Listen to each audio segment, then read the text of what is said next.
ভাই আপনাদের বাড়ি কোথায়? আমার বাড়ি কয়রা, খুলনা জেলা। কোথায় যাবেন? বাড়িতে যাবো। আর এখানে থাকতেন কোথায়? এখানে থাকতাম সিটি সেন্টার 2। ও, অনেক লোককে যেতে বাধ্য হয়েছিল। আমাদের এখানে বাংলাদেশি নাম করে মহারাষ্ট্র থেকে, গুরগাঁও থেকে, নয়ডা থেকে, বেঙ্গালুরু থেকে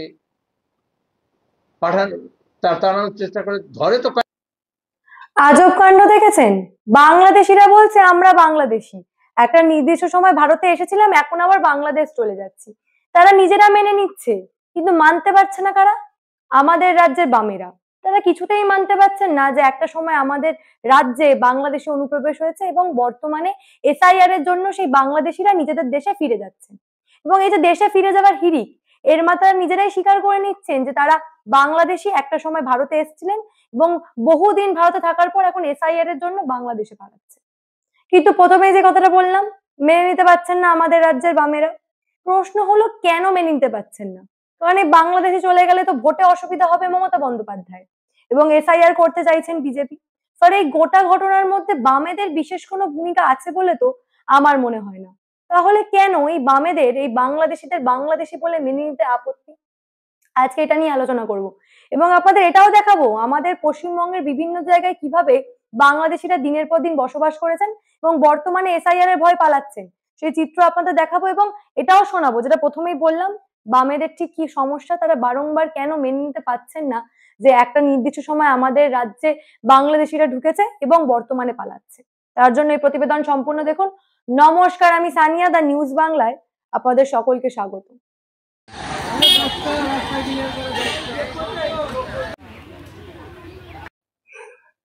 এই যে স্ক্রিনের চিত্র দেখছেন, আর কোথাও নয়, আমাদের রাজ্যের বিভিন্ন সীমান্তবর্তী জায়গাগুলোর বর্তমানে এই অবস্থা।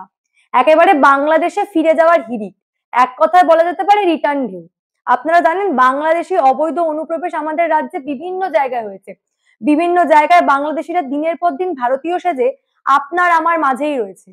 ধরুন হঠাৎ করে আমরা বাসে যাচ্ছি, বাসে আপনার আমার পাশে যে মানুষটা বসে আছে সে আদতে ভারতীয় কিনা তার কিন্তু কোনো প্রমাণ নেই, কারণ আমাদের সঙ্গে আমাদের মধ্যেই মিলেমিশে রয়েছে এই অবৈধ বাংলাদেশিরা।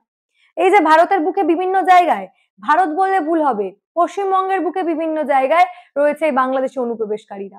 এই যে প্রশ্ন করেছিলেন, এই চিত্র দেখছেন, এটা হচ্ছে হাকিমপুর সীমান্তে। তারা এক এক করে বাংলাদেশ ফিরছে এবং যখন প্রশ্ন করা হয় যে আপনারা এতদিন কোথায় ছিলেন, কি বলছে? নিউ টাউনের বুকে। বুঝতে পারছেন কি অবস্থা? সিটি সেন্টারের কথা বলা হচ্ছে। অর্থাৎ আমাদের পশ্চিমবঙ্গ, আমাদের কলকাতার বুকে বিভিন্ন জায়গায় ছড়িয়ে রয়েছে অবৈধ বাংলাদেশিরা। এবং বর্তমানে এই যে এসআইআর আতঙ্কে, এসআইআর হবে ঠিক তার আগে আগেই তারা আগে ভাগে বাংলাদেশ চলে যাচ্ছে। যখন প্রশ্ন করা হচ্ছে যে বাংলাদেশ যাবেন কি করে, বিএসএফ রয়েছে, উত্তরটা একই, ঠিক যেভাবে এসছেন সেভাবে ফিরে যাবে। কি বলছেন এই অবৈধ বাংলাদেশিরা? আগে আপনাদের দেখাবো কিভাবে আমাদের পশ্চিমবঙ্গের বিভিন্ন সীমান্তবর্তী জায়গা থেকে পালাচ্ছেন বাংলাদেশিরা। সেই চিত্র একবার দেখুন, বিশেষ করে হাকিমপুর সীমান্তের চিত্র দেখুন। দেখেন কি অবস্থা। ভাই আপনাদের বাড়ি কোথায়? আমার বাড়ি কয়রা, খুলনা জেলা। কোথায় যাবেন? বাড়িতে যাবো। আর এখানে থাকতেন কোথায়? এখানে থাকতাম সিটি সেন্টার 2। ও, তা আপনাদের সঙ্গে কি সাবিনাবু থাকতো এখানে? বাংলাদেশের সাবিনাবু না কি থাকতো না ইন্ডিয়ায়? আমি এটা চিনি না, জানি না। ও আচ্ছা আচ্ছা, ঠিক আছে। কাকা আপনারা এখানে থাকতেন কোথায়? এক মিনিট। এখানে থাকতেন কোথায়? আমরা এখন থাকবো না, আমরা ক্যাম্পে যাবো। না ক্যাম্পে তো যাবেন, ইন্ডিয়ায় থাকতেন কোথায়? আমরা থাকুন তামিলনাড়ু। তামিলনাড়ু। কতদিন আগে এসেছিলেন? 4 বছর আগে। আর এখন চলে যাচ্ছেন? এখন চলে যাচ্ছি। তো এখানে কতদিন আগে এসেছিলেন আপনারা? আমি 2 বছর আগে আইছি, আমি শিখে অবসরতে আইছিলাম। এই যে আচ্ছা আচ্ছা, এই আইসে আর আমার যাওয়া হয়নি। তো এইখানে তো সামনেই আপনার 400 মিটার দূরেই বাংলাদেশ বর্ডার, তো আর এখানে বিএসএফ এরাও আছে, তা আপনাদের কি যেতে দেবে এইভাবে? যাই দেখি বলে স্যারেরা কাছে যাচ্ছে ওনারা। আচ্ছা, তো আপনারা কতদিন আগে এসেছিলেন এখানে? আমি 2 বছর তো চলেছি। আমি ওই এই যে আমি দেখালাম, আমি চিকিৎসা হয়েছি। আচ্ছা আচ্ছা, এই যে অবসরটা হয়েছিল আচ্ছা আচ্ছা, এই কারণে। দেখছেন, নিজেরাই কিন্তু স্বীকার করে নিচ্ছেন যে হ্যাঁ বাবা আমরা বাংলাদেশি, একটা সময় ভারতে এসেছিলাম, এখন এসআইআর হওয়ার আগে নিজের দেশে চলে যাচ্ছি বা নিজের বাড়িতে ফিরে যাচ্ছি। তবে তারা স্বীকার করে নিলেও মেনে নিতে পারছে না আমাদের রাজ্যের বামেরা। আজকে সাংবাদিক সম্মেলন করেছিলেন মোহাম্মদ সেলিম এবং সেখানে সাংবাদিকরা যখন প্রশ্ন করেছেন যে এই হাকিমপুর সহ বিভিন্ন জায়গা থেকে বাংলাদেশিরা ধরা পড়ছেন এবং স্বীকার করে নিচ্ছেন যে হ্যাঁ আমরা বাংলাদেশি, দেশে ফিরে যাচ্ছি, তার উত্তরে সেলিম বাবু কি বলেছেন তার নিজের মুখে শুনুন। তিনি কিন্তু একেবারেই মানতে নারাজ এনাদেরকে বাংলাদেশি বলে। তার বক্তব্য এনারা কেউ বাংলাদেশি নয়, এনাদেরকে ভয় দেখিয়ে তাড়িয়ে দেওয়া হচ্ছে। এবং বিভিন্ন মহারাষ্ট্র, তামিলনাড়ু বিভিন্ন জায়গা থেকে আসা মানুষ এনারা কেউ বাংলাদেশি নন এবং এনাদেরকে বারংবার বাংলাদেশি বলে দাগিয়ে দেওয়া হচ্ছে এবং ভয় দেখিয়ে তাড়িয়ে দেওয়া হচ্ছে। বেশি কিছু বলবো না, সেলিম বাবু কি বলছেন তার নিজের মুখে শুনুন। আতঙ্ক এবং ভয় যেরকম হয়, আপনারা জানেন একসময় ব্যাঙ্গালোর থেকে, চেন্নাই থেকে উত্তর পূর্ব ভারতের মানুষ, ইয়াং ছেলেরা যারা পড়াশোনা করতে গেছিল, কাজ করতে গেছিল, দলে ফিরে যাচ্ছিল না, পরিচিতি নাম করে এই পরিবার এরকম বিপদ তৈরি করেছিল। এক এক সময় মহারাষ্ট্রে যারা দক্ষিণ ভারতের লোক আছে তাদেরকে তাড়ানোর ব্যবস্থা করা হয়েছিল, বলা হয়েছিল লুঙ্গি। প্রথমে লুঙ্গি কিন্তু মুসলমানদের জন্য নয়, সাউথ ইন্ডিয়ানদের জন্য, যারা তেলেগু, যারা তামিল, যারা মালায়ালিজ ওয়ার্ক ফোর্স হিসেবে তারা মহারাষ্ট্রে, মুম্বাইতে কাজ করতে আসতো। তখন এই হিন্দু সাম্প্রদায়িকতা শক্তি, হিন্দুত্ববাদী শক্তি বলেছিল লুঙ্গি বিরোধী, অনেক লোককে যেতে বাধ্য হয়েছিল। আমাদের এখানে বাংলাদেশি নাম করে মহারাষ্ট্র থেকে, গুরগাঁও থেকে, নয়ডা থেকে, বেঙ্গালুরু থেকে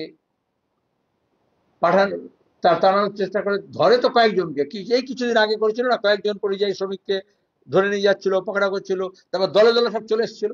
যখন চলে এসেছিল ওখানে তখন ওয়ার্ক ফোর্স নেই, তখন তারাই আমার মিটিং করে বললো আপনারা ফিরে আসুন, নাহলে আমাদের কে দেখবে, এটা তো সার্ভিস প্রোভাইডার।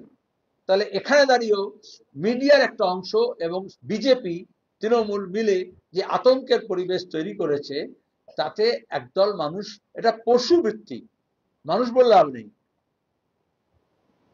আপনি যখন একটা বাজি ফাটান কোনো উৎসবে, তখন দেখবেন কুকুরগুলো কিরকম চারদিকে পালিয়ে যায় না, ছুটে চলে যায় না, কারণ ভয় এবং আতঙ্ক তৈরি করা হয়, তারা তখন ছিটকে যায়। মিডিয়াকে বলছি আপনারা এই কাজে অংশগ্রহণ করবেন না, মানুষকে এডুকেট করুন। দেখেছেন তো কি অদ্ভুত বিষয়, একেবারে প্রথম দিন থেকে বামেরা বলছেন যে তারা এসআইআর বিরোধী নয়। বিভিন্ন বাম সংগঠনগুলির একই বক্তব্য যে 2002-এ এসআইআর হয়েছিল, ফলে আমরা এসআইআর বিরোধী নই, তবে বর্তমানে ঠিক যে প্রক্রিয়া এসআইআর হচ্ছে আমরা সেই প্রক্রিয়ার বিরোধী। একেবারে ডে 1 থেকে তারা এই একই কথা বলে যাচ্ছেন। এসআইআর এর বিরুদ্ধে বিভিন্ন সভাও তারা করে ফেলেছেন, একেবারে মুখ্য নির্বাচনী আধিকারিকের দপ্তরে ডেপুটেশনও দিয়েছে। কিন্তু এখনো পর্যন্ত আমি বুঝতে পারলাম না আমাদের রাজ্যের বামেরা ঠিক চাইছেনটা কি। একদিকে তারা বাংলাদেশিদেরকে বাংলাদেশি বলতে নারাজ, অর্থাৎ যারা স্বীকার করে নিচ্ছেন যে আমরা বাংলাদেশি, নিজেরাই বলছেন আমরা বাংলাদেশি, কিন্তু বামেরা মানতে চাইছেন না। অন্যদিকে তারা আবার বলছেন তারা না, এসআইআর এ আপত্তি নেই, এসআইআর তারা চান। তবে প্রথম থেকে যে প্রশ্নটা আমি করছিলাম যে এই রাজ্যে এসআইআর হলে সবচেয়ে বেশি আপত্তি কাদের?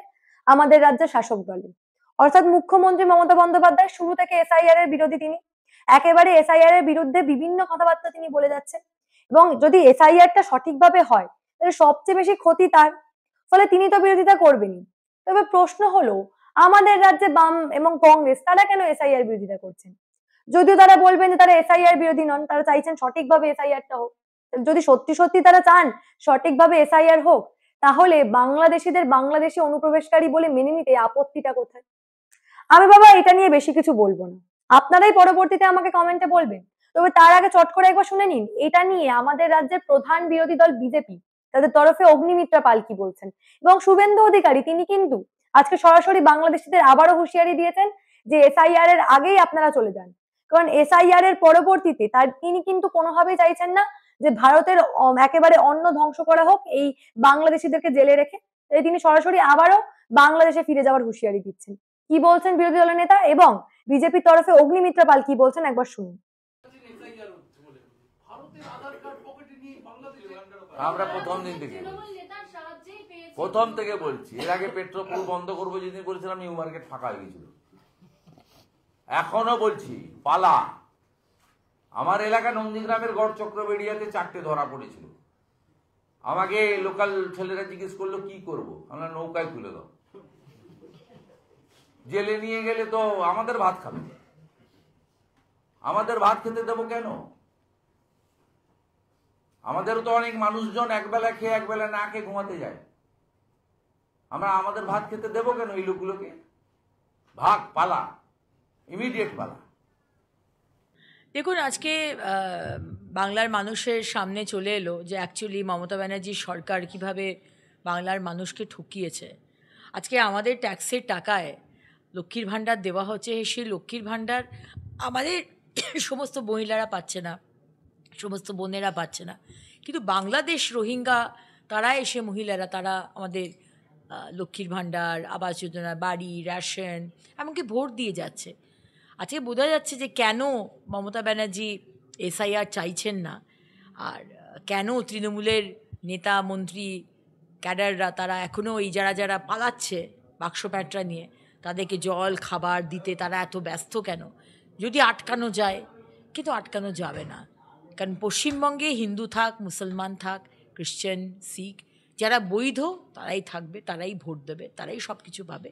বাইরের লোককে আমরা থাকতে দেব না। আচ্ছা, আমাদের রাজ্যে প্রকৃতভাবে এসআইআর হলে সেখান থেকে কাদের নাম বাদ যাবে?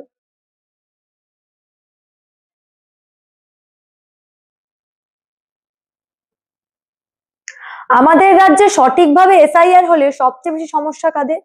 এই রাজ্যের শাসক দলের। কারণ আপনারা জানেন এই যে অবৈধ বাংলাদেশি ভোটারদের ভোট, সেটা যাচ্ছে কোথায়? শাসক দলের খাতায়। তাহলে যদি সত্যি সত্যি সেইভাবে নামগুলো বাদ যায়, সেখানে বামেদের সমস্যা কোথায়? কেন বামেরা বারংবার বাংলাদেশিদের বাংলাদেশি বলে স্বীকার করে নিতে অস্বীকার করছে? একেবারেই মানতে নারাজ তারা, তাদের তো কোনো ভোট ব্যাংকের ক্ষেত্রে লাভ নেই। তাহলে কি সত্যি সত্যি ধরে নিতে হবে বিরোধীরা বারংবার যে অভিযোগ করেন যে এই রাজ্যে সিপিএম অর্থাৎ বাম সংগঠনগুলি তৃণমূলেরই বি টিম হিসাবে কাজ করে? অর্থাৎ এই যে তৃণমূলের ভোটার তালিকা থেকে নাম বাদ যাবে, তৃণমূল যে অঙ্কের ভোটটা পায় সেই ভোট বাদ যাবে, সেটা বাঁচাতে কি বামেরা নেমে পড়েছেন বারংবার এসআইআর বিরোধে?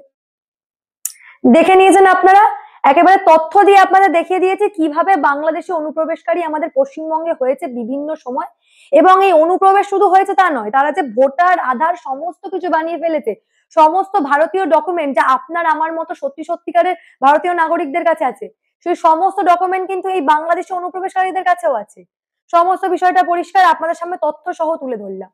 এবার এই বিষয় নিয়ে আপনারা কি ভাবছেন? আপনাদের মূল্যবান এবং গুরুত্বপূর্ণ মতামত অবশ্যই আমাকে জানাবেন দ্য নিউজ বাংলা কমেন্ট সেকশনে, এবং দেখতে থাকুন দ্য নিউজ বাংলা। জেনে রাখবেন, রাজ্য রাজনীতির, বঙ্গ রাজনীতির এই ধরনের কোনো ঘটনায় কিন্তু আমরা চেপে রাখতে দেব না।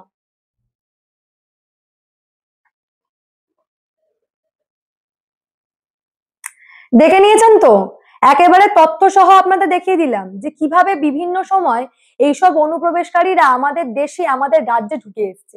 এবং কেবল যে আমাদের রাজ্যে ঢুকে পড়েছে তা নয়, এনাদের কাছে আপনার আমার মতো যেসব ভারতীয় নাগরিক হওয়ার যে সমস্ত ডকুমেন্টস আছে, অর্থাৎ ভোটার, আধার, সমস্ত কিছু কিন্তু আছে। এবং কারা করিয়ে দিয়েছে? এই আমাদের রাজ্যের যে শাসক দল, সেই শাসক দলের নেতা নেত্রীরা। একেবারে আপনারা শুনেছিলেন তৃণমূল নেত্রী একটা সময় বলেছিলেন, যাদের যাদের ভোটার আধারের দরকার জাকির ভাইকে বলবেন, জাকির ভাই করিয়ে দেবে। সত্যি সত্যি সেই তৃণমূল নেতা নেত্রীরা কিন্তু বর্তমানে দাঁড়িয়ে এই বাংলাদেশি অনুপ্রবেশকারীদের সমস্ত ডকুমেন্ট কিন্তু করে দিয়েছে, একেবারে দায়িত্ব সহকারে ভোটার বানিয়ে দিয়েছে। আমি বাবা আর বেশি কিছু বলবো না।